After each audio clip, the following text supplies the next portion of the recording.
माला चौहान जी, उत्तराखंड से। महाराज जी, आपके चरणों में कोटि कोटि प्रणाम। महाराज जी, मैं 30 साल से स्कूल में प्रिंसिपल हूँ। महाराज जी, मेरा एक प्रश्न है। पहले ऐसा मुझ में नहीं था, लेकिन अब बहुत जल्दी प्रभावित हो जाती हूँ किसी से भी। वो चीज मुझे बेचैन करती है और उस कारण मैं खुश नहीं रह पाती। मुझे सोच लगी रहती है अपने बच्चों की, कहीं ना कहीं दूसरों से तुलना होती है, तो मुझे बहुत हाँ, मतलब अशांति हो जाती वो कुल मिलाकर ये सांसारिक भाव है, इसमें कोई शास्त्रीय आध्यात्मिक भाव नहीं है। अगर आध्यात्मिक भाव में आएंगे तभी बात का ठीक अनुभव होगा। ये तो प्रायः सब संसार के जन्मों में ऐसा ही होता है। प्रायः संसार का क्षेत्र यही है। सत्संग सुनो, नाम जप करो, थोड़ा बुद्धि पावन होगी, वो ठीक निर्णय करेगी। प्रभावित होने वाली बुद्धि ठीक नहीं होती। जैसा सामने दृश्य आया, जैसा सामने भाव आया, हम प्रभावित हो गए। नहीं, जित संग दोषा। देखो भगवान क्या कह रहे हैं, निर्माण मोहा जित संग दोषा, अध्यात्म नित्या विनिवृत्त कामा, द्वंद्वैर विमुक्ता सुख दुख संगई, गच्छन्त अमूढ़ा। वो अमूढ़ परम पद अव्यय पद का अधिकारी होता है। सामने आया, इससे प्रभावित होना चाहिए कि नहीं, पहले हम विचार करेंगे। ऐसे थोड़ी प्रभावित हो गए, किसी से भी प्रभावित हो गए, वो संग दोष कहा जाता है। जित संग दोष, ऐसा नहीं। आप हजारों की संख्या में रोज मिलते हैं, किसी एक से भी प्रभावित नहीं।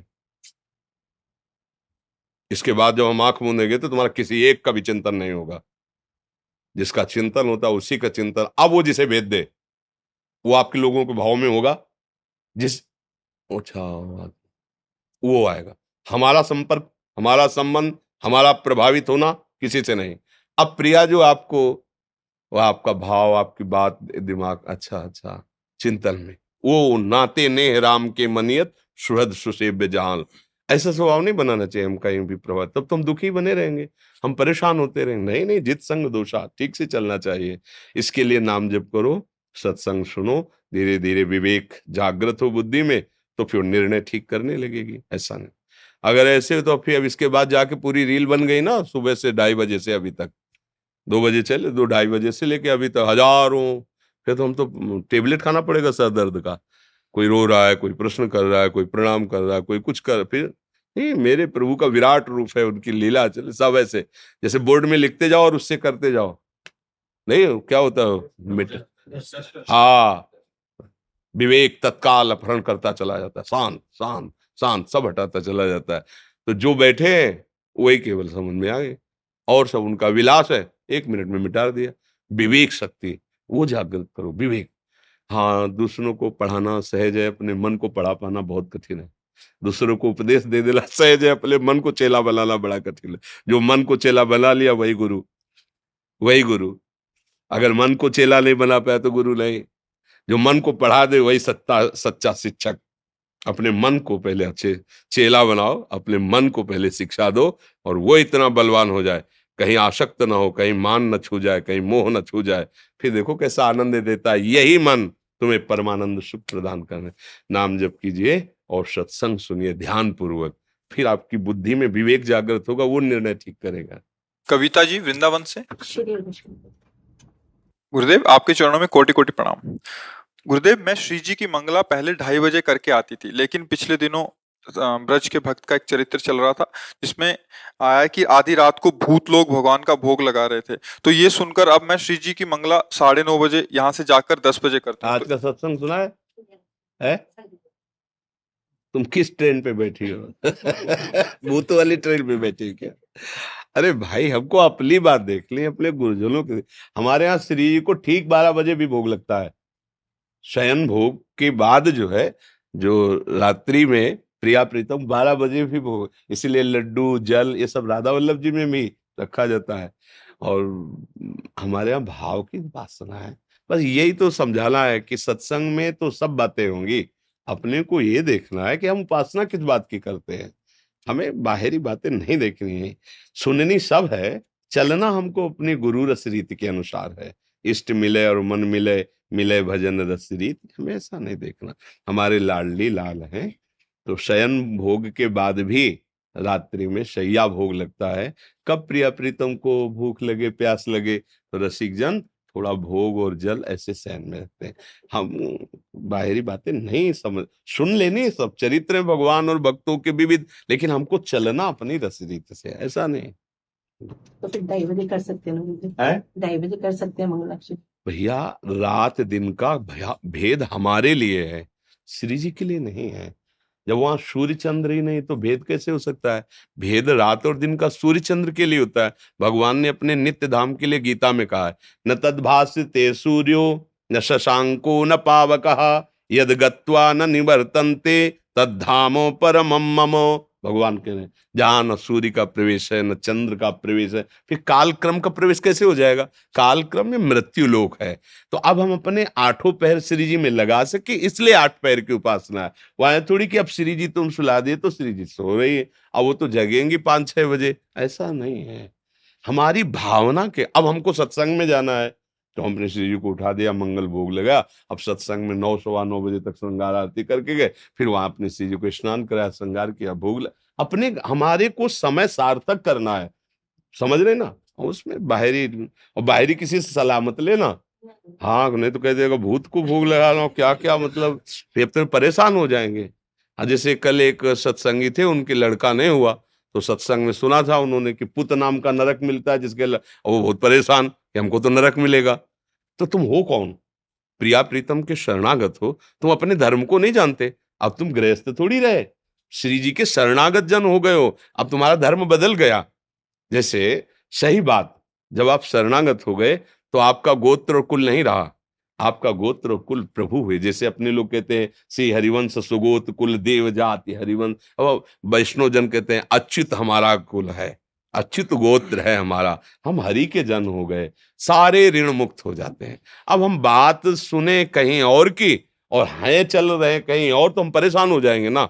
हमको ठीक बात समझनी कि मेरे मार्ग की क्या बात। अगर कहीं संशय हो तो अपने गुरुजनों से बैठ के पूछ लेना चाहिए, अपने चिंता नहीं कर। संतान न हो तो हम चिंतित ही, संतान हो तो चिंतित।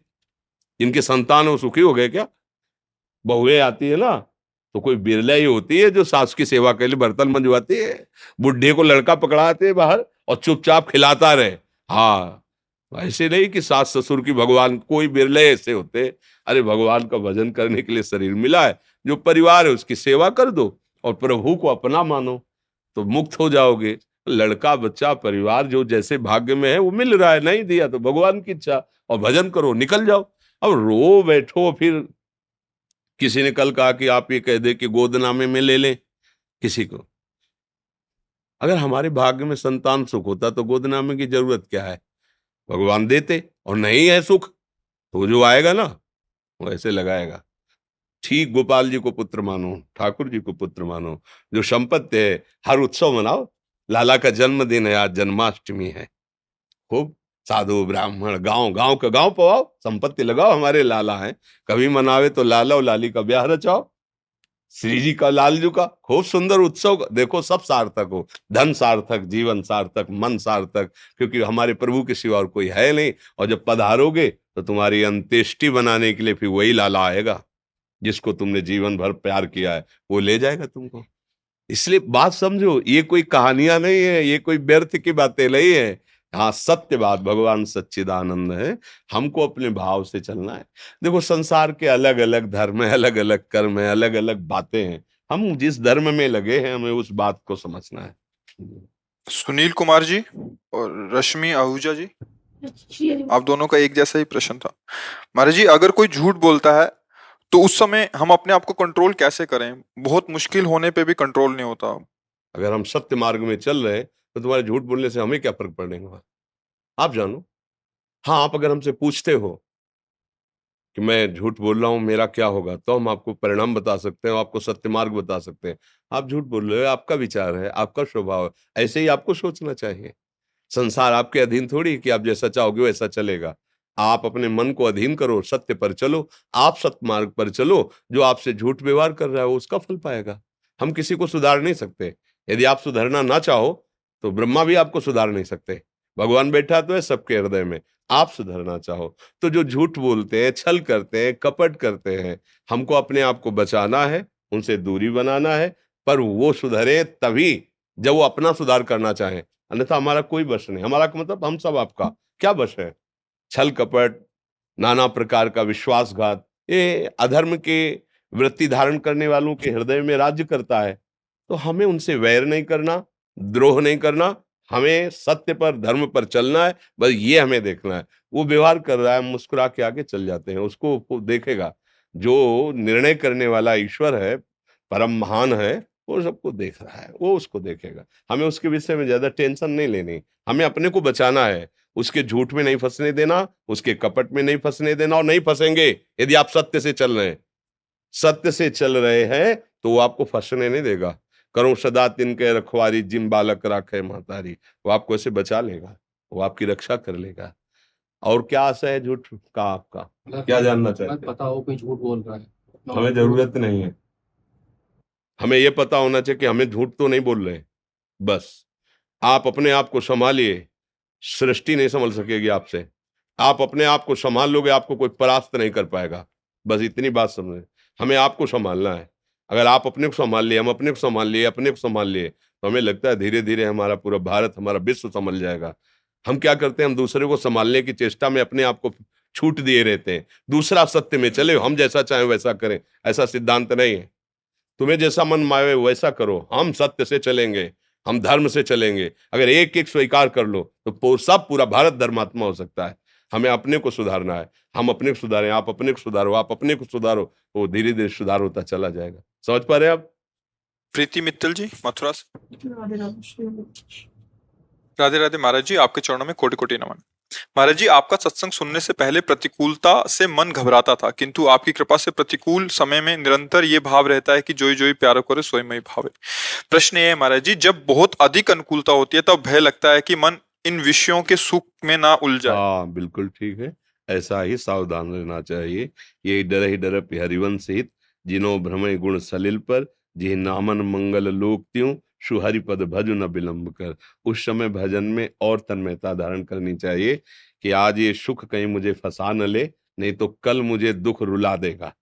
अगर आज के सुख में आप अभिमान करके हर्षित होकर उसे नहीं भोगेंगे तो किसी दुख की ताकत नहीं कि आपके हृदय को विचलित कर सके।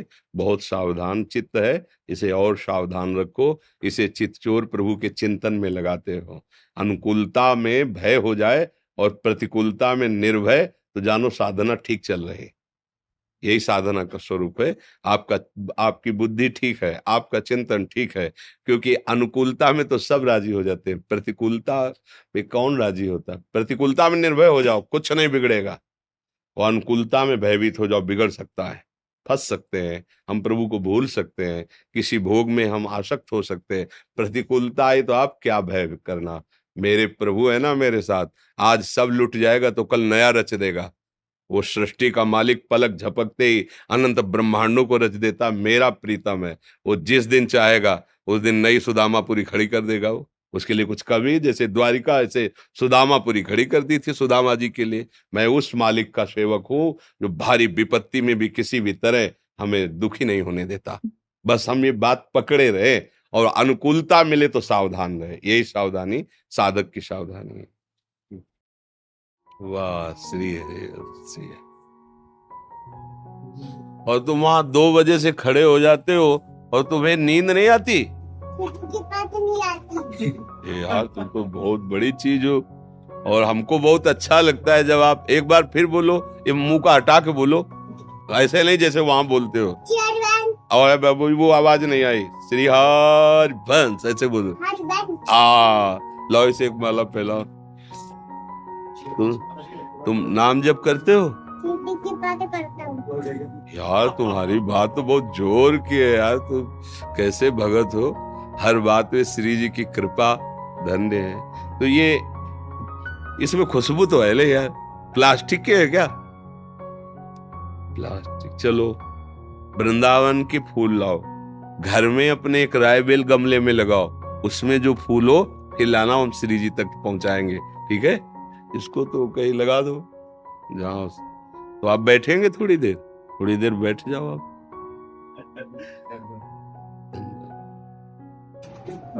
एक मेरा प्रश्न था, मेरे को जैसे पहले थे ना जिज्ञासु पहले पहले शुरू शुरू में लगा सवाल भगवान से ही, भगवान आप मेरा मार्गदर्शन ऐसे करें, अब मेरे को ये सब चाहिए।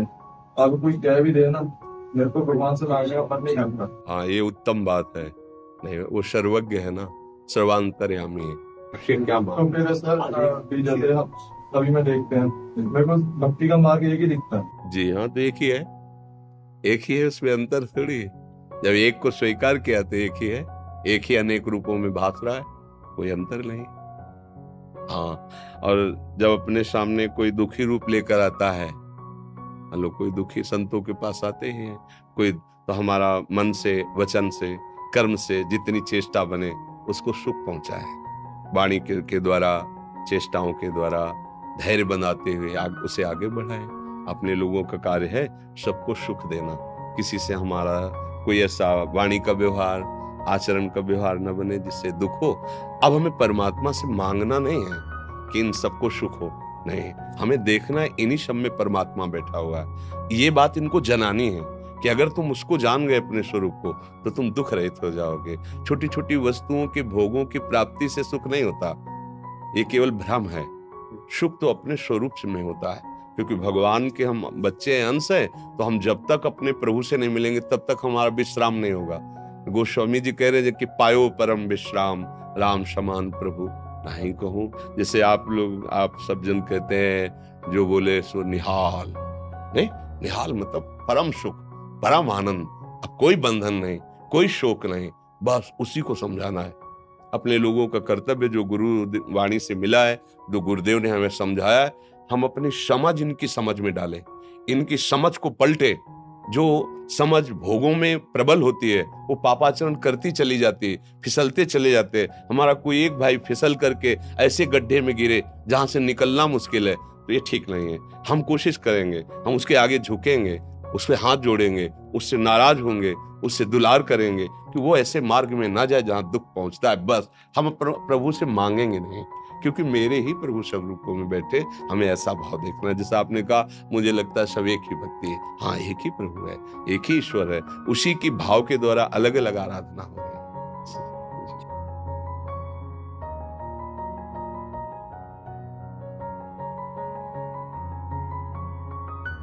बस नाम जप कीजिए जितना अधिक से अधिक हो सके। सब सुखों की खान भगवान है।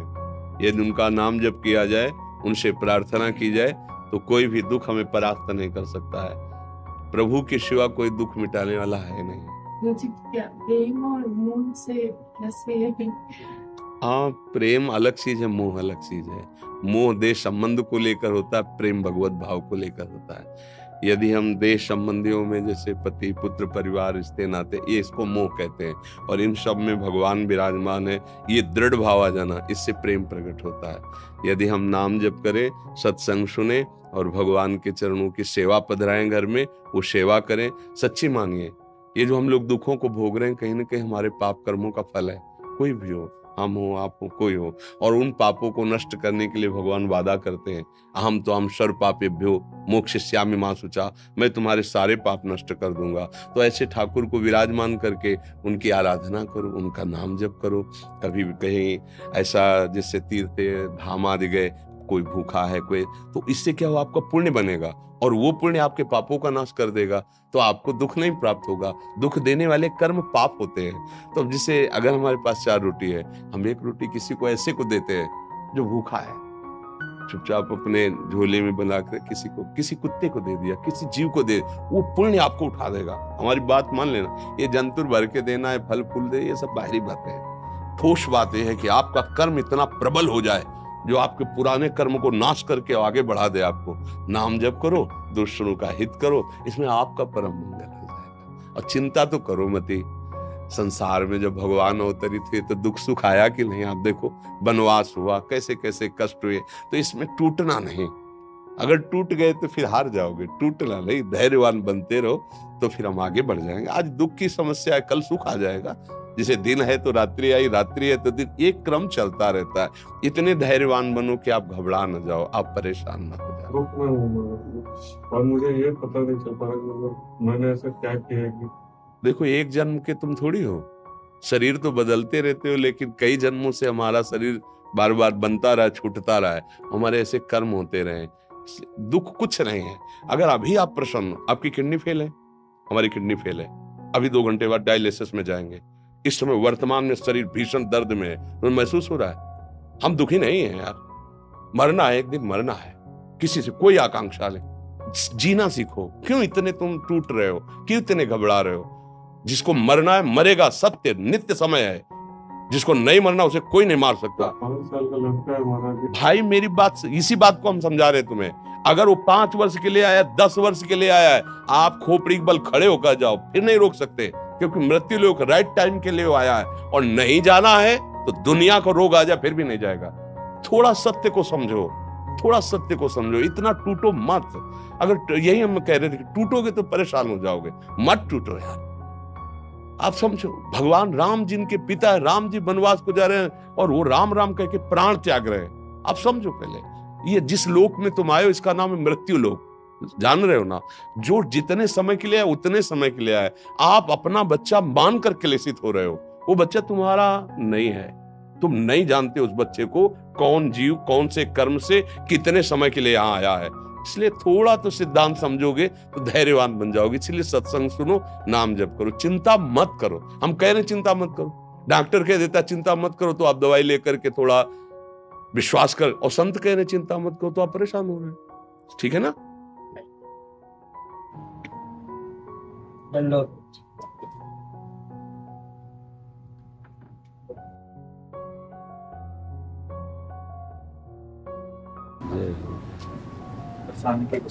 अच्छा, धन्यवाद, बड़ी कृपा, बड़ी कृपा, लाडली मेरी प्रिया जी।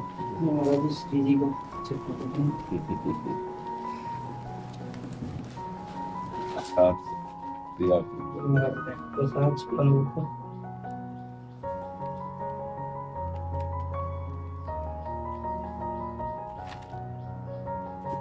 तो आपके प्रवचन सुनकर गुरुजी हम जैसे युवान को बहुत ही लाभ मिल रहा। आपके प्रवचन से बड़ो ही आनंद आ।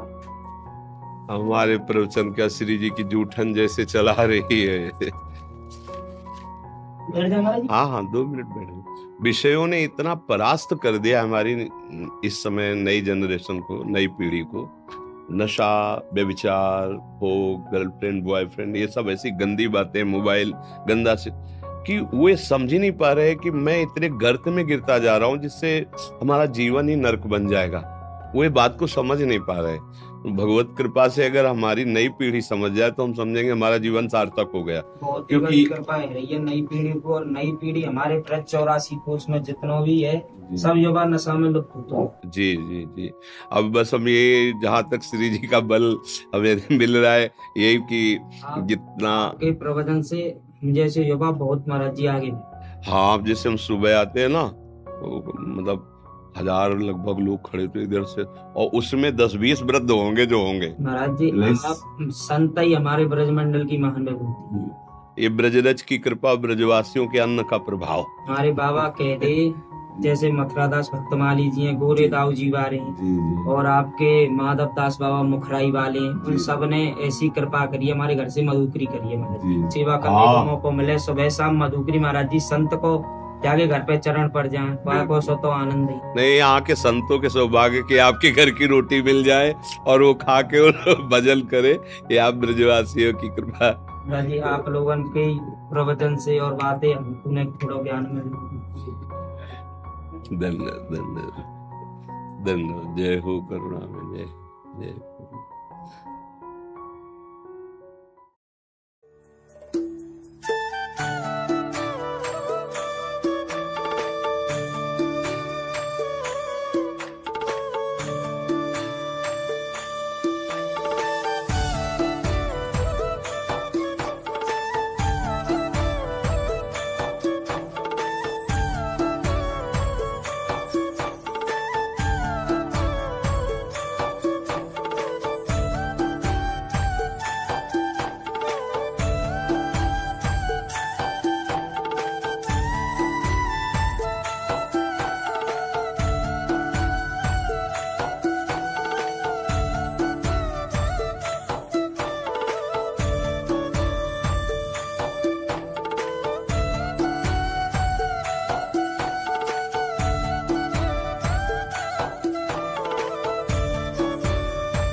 आप हमारी श्री जी की सखी है।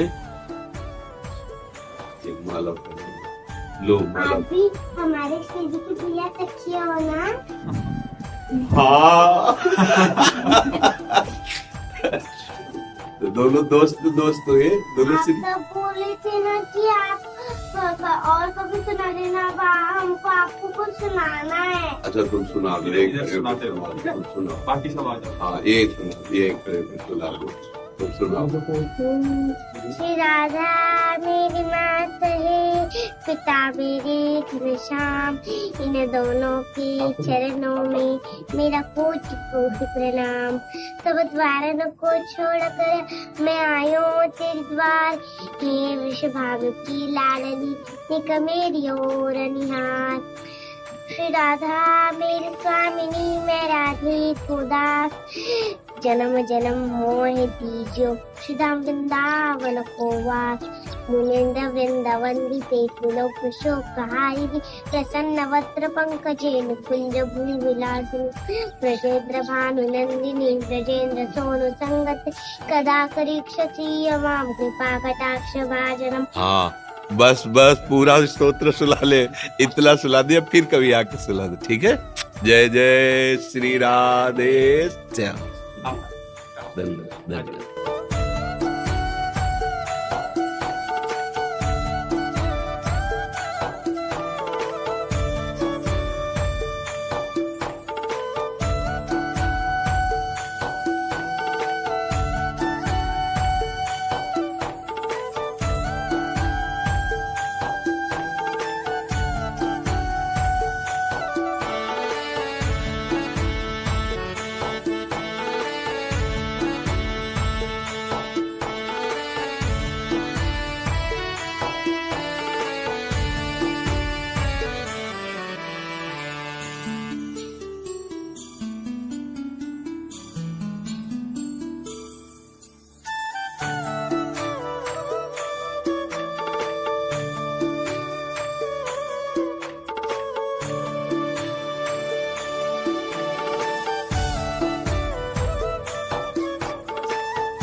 आप क्या लीला करके आए प्रभु?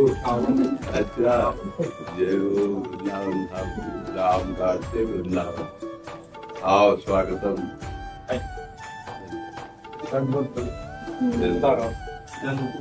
वाह गंगा जल, स्वागत कर लो और इनको श्री जी की चुनरी उड़ाओ।